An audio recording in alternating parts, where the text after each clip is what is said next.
The word jihad is mentioned in the Quran about 41 times. The words mercy, peace, and compassion are mentioned about 355 times. Yes, come in. Come on in, Riaz. Sit down, please. Contrary to popular belief in most Western cultures, Islam is a religion that preaches peace and tolerance. Yes, Patricia.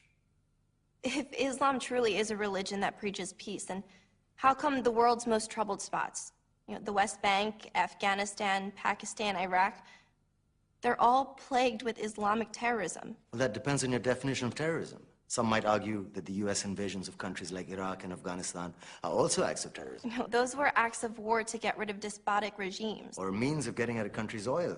Conspiracy theories. Well, May I? Yes, please. Go ahead, Riaz.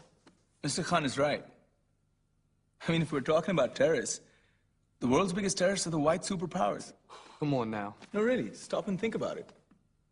Explain 9/11. Okay. Do you know how many people died in the Twin Towers strike? Around 3,000. And do you have any idea how many people died in the bombing of Afghanistan? Take a wild guess. More than 15,000 people died. And that's just conservative figures. About 50,000 tons of explosives were dropped on innocent civilians.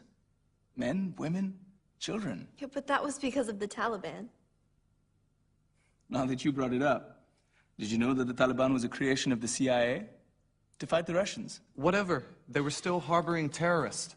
Yeah, right. Terrorists that were never found. Just like the weapons of mass destruction that were never found in Iraq. Do you want to get into the death toll in Iraq?